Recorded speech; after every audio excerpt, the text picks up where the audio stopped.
5 अगस्त को एक घटना होता है बनारस विश्वविद्यालय और झारखंड का एक अति पिछड़ा इलाका साहेबगंज का एक लड़का और साहेबगंज से काफ़ी दूर एक तहसील पड़ता है बरहेट और बरहेट के पचगठिया बाज़ार के बाबूपुर गांव का रहने वाला यह परिवार है। और इसी परिवार से एक लड़का निकलता है। पहले नवोदय विद्यालय, आपको पता, आप सभी को पता होगा, नवोदय विद्यालय काफ़ी प्रख्यात विद्यालय है, वहाँ का टॉपर भी वो रह चुका है और नाम है रविकांत शाह। और उनका जो हत्या हो रहा है या आत्महत्या हो रहा है यह काफ़ी सवाल खड़ा करता है। जब 5 अगस्त को रविकांत शाह का जो लाश मिला वो छीतूपुर इलाके से मिला, काशी का छीतूपुर इलाका, याद रखिएगा। और जब वो लाश मिला तो ना ही उनका वीडियो फुटेज इनके परिवार वालों को दिया गया और ना ही कोई भी ऐसा सबूत दिया गया कि इनका वास्तविकता में आत्महत्या ही हुआ था।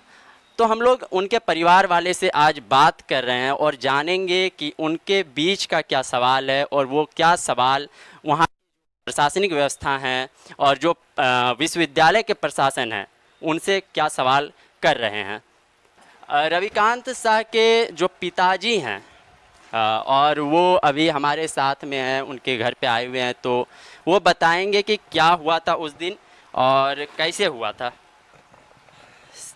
बताइए कि घटना कब हुआ? 5 अगस्त को। 5 अगस्त को हुआ। और आप लोगों को पता कब चला इसका? करीब 4 बजे 4 बजे शाम को। 4 बजे शाम को इसका पता चला। हाँ, और ये जो आपको सूचना मिला था किसके द्वारा मिला था? उनका अगल बगल रहने वाला लड़का सब जो है लॉज में रहता था, उन लोग के द्वारा, उसका रूममेट के द्वारा। छीतूपुर इलाके में। हाँ, चित्तूर इलाके में। तो आपको जब मतलब कि जब यहाँ पर इंफॉर्मेशन दिया गया और आपको जब बुलाया गया तो आपको कोई फुटेज मिला था? कुछ भी नहीं दिया गया हमको, अभी तक कोई फुटेज नहीं मिला है।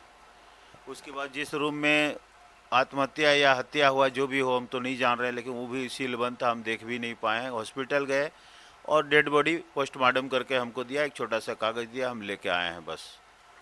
अच्छा, आपको मतलब कि ऐसा कभी भी ऐसा लगता था कि रविकांत शाह जो आपका बेटा था वो ऐसा कर सकता है? नहीं, कभी नहीं, कभी भी इस तरह का कोई व्यवहार नहीं, परिवार के साथ, किसी के साथ कभी कोई हॉट टॉक नहीं हुआ आज तक। अच्छा, और जो मतलब कि कहा जा रहा है कि आत्महत्या आत्महत्या, तो क्या आपको क्या लगता है? हमको तो विश्वास नहीं हो रहा है कि आत्महत्या है। अब कैसे हुआ है तो हम नहीं बता पा रहे हैं। हम लोग आत्महत्या का विश्वास नहीं करते हैं। अभी काफ़ी मार्मिक जो दृश्य है, एक पिता बेटा को खो दिया है और जब बेटा इस दुनिया में नहीं है तो ज़्यादा सवाल करना उनसे अच्छा भी नहीं लगता है, लेकिन क्या करें, सरकार से सवाल करना होगा और सरकार यदि इसका जवाब नहीं देती है तो जवाब कौन देगी? अच्छा, ये बताइए कि जब आप वहाँ से गए वहाँ पर, तो वहाँ का प्रशासनिक व्यवस्था का रवैया था वो कैसा था? प्रशासनिक व्यवस्था था, हम जब पहुँचे तो बच्चा लोग को हमारा फ़ोन नंबर जो था फ़ोन दिए, सब लड़का लड़की लोग, उसका स्कूल का जितना था क्लास फ्रेंड लोग आया। उसके बाद पुलिस प्रशासन को बुलाया। उसके बाद हम लोग 3-4 आदमी गए थे, सबसे कागज़ में पंचनामा साइन करवाया। उसके बाद डेड बॉडी को ले जा करके पोस्टमार्टम करवाया। उसके बाद हम लोग को दिया और हम लोग लेकर आए। और प्रशासन हम लोग को कुछ बोला नहीं, कुछ सहयोग किया नहीं, जो भी है इतना ही बात है। अच्छा, रविकांत साहब अभी वहाँ पर क्या कोर्स कर रहा था? बीएफए पेंटिंग में पढ़ रहा था, 7th सेमेस्टर में पढ़ रहा था। संभवतः मार्च तक ये कोर्स कंप्लीट हो जाना था। लगभग 3.5 साल से वहाँ रह रहा था। कभी कोई दिक्कत हम लोगों को नहीं बताया आज तक। ऐसा कोई मतलब कि कोई भी सूचना कि सीनियर हो, जूनियर हो, कोई प्रोफेसर हो, कोई प्रशासनिक आदमी हो या कोई दबंग आदमी हो, कोई ऐसा दबाव? नहीं, आज तक हम लोग को इसके बारे में कोई जानकारी नहीं है। अच्छा, और अभी जो माहौल है, तो क्या प्रशासनिक व्यवस्था आपके पास आई और कुछ पूछी है अभी तक? यहाँ की जो स्थानीय पुलिस व्यवस्था है या कोई भी? यहाँ का कोई प्रशासन अभी तक हम लोग के पास नहीं आया। किसी भी प्रकार का कोई सवाल जवाब कोई पूछने नहीं आया। ठीक है। अच्छा, तो आप अब जो वहाँ के जो कॉलेज की और विश्वविद्यालय की जो प्रशासनिक व्यवस्था है उनसे क्या कहना चाहेंगे? उनसे कहना चाहेंगे कि इसका हकीकत पता लगाया जाए, क्या है सही बात हमको बताया जाए। उचित जांच हो। और क्या कर सकते हैं हम लोग निम्न तबके का आदमी है, मिडिल क्लास का आदमी, किसी तरह बहुत कष्ट से पढ़ा रहे थे। और कुछ आर्थिक तंगी की वजह से क्या हो, क्योंकि कभी कभी होता है जैसे कि अभी काशी विश्वविद्यालय में कैंडल मार्च निकाला गया, प्रोटेस्ट भी हुआ है, और उसमें कहा गया कि बेरोजगारी के वजह से क्या है, उसको नौकरी नहीं लग रहा था इसलिए उसने ऐसा किया है। क्या आपको क्या लगता है ये? नौकरी नहीं लगने का, नौकरी खोजने का तो कोई सवाल ही नहीं था, क्योंकि महीना का लगभग 5,000 रुपया खर्चा आता था। 5,000 हम दे देते थे, 6 महीना में 30,000 स्कूल का कॉलेज का फी लगता था, वो भी दे देते थे। नौकरी करने और नौकरी खोजने का यहाँ कोई सवाल ही नहीं। जब कोर्स कंप्लीट होगा उसके बाद ही ना नौकरी खोजेगा, अभी नौकरी खोजने का कोई बात नहीं है। मतलब कुछ भी नहीं था? कुछ नहीं, उसको जितना ज़रूरत था उतना पैसा हम लोग दे देते थे।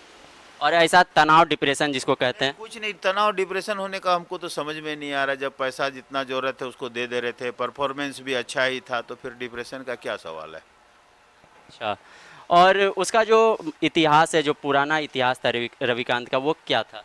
आज तक स्टूडेंट लाइफ में कभी भी, मैंने प्राइमरी से लेकर के 12th तक, यूनिवर्सिटी तक, कभी किसी लड़का से कोई लड़ाई झगड़ा नहीं हुआ। घर में भी भाई बहन से कभी भी कोई लड़ाई झगड़ा नहीं हुआ। हम लोगों से भी कभी हॉट टॉक नहीं हुआ। समाज में भी बहुत प्रिय था, हमारा विरोधी को भी प्रिय था, और क्या बताएं। अच्छा, ये रविकांत का जो अपना जो इतिहास था उसके पिता ने बताया, और अब उसके पिताजी से ज़्यादा बात करना अच्छा नहीं होगा, मैं उनके चाचा जी से बात करता हूँ। उसके चाचा जी क्या कहते हैं जानना चाहता हूँ। आपको क्या लगता है कि रविकांत क्या ऐसा कर सकता था? बिल्कुल नहीं। और क्या मतलब कुछ सवाल है आपके मन में? मेरा मन में एक ही सवाल है कि ये जो घटना हुआ इसका हकीकत सामने आना चाहिए, सबको सामने आना चाहिए ये हकीकत। अच्छा, तो मतलब कि कुछ ऐसा शक होता है क्या, कुछ कुछ किसी भी विषय पर? नहीं, किसी भी विषय पर तो शक नहीं होता है, सब कुछ तो ठीक ही चल रहा था। अच्छा, तो फिर रविकांत ऐसा करता क्यों है? यही तो हम लोगों को पता लगाना है कि ये ऐसा क्यों किया, इसका क्या कारण था, इसका पीछे क्या कारण था, कौन था, यही हम लोग जानने चाह रहे थे। आपने सुना कि रविकांत के चाचा और पिता ने क्या कहा है। अब उसके घर को मैं थोड़ा दिखा देना चाहता हूँ कि उसका जो घर, वो आप देख करके पता लगा सकते हैं उसको आर्थिक तंगी कभी नहीं हो सकती है।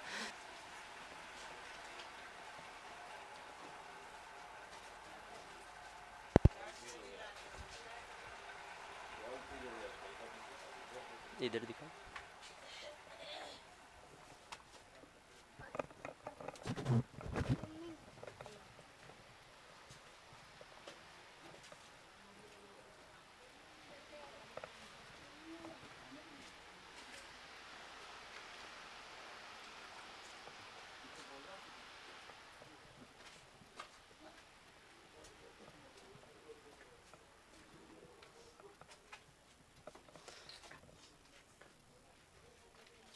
आपने देखा कि इनका जो घर है बहुत ही बड़ा है, और उनके जो मित्र थे विश्वविद्यालय के, उन्होंने कहा कि उनको कभी भी आर्थिक तंगी हो ही नहीं सकता है, और जब आर्थिक तंगी लोगों को नहीं होता है तो बेरोजगारी नहीं होती है, और बेरोजगारी जब नहीं होता है तो सवाल करते हैं कि आत्महत्या उन्होंने क्यों किया।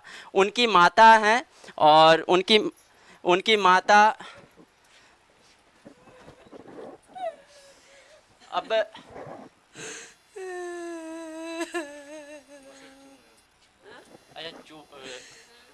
बहुत सारे सवाल खड़े होते हैं कि उनकी माता है, और उनको क्या लगता है जान लेते हैं थोड़ा सा। आपको क्या लगता है?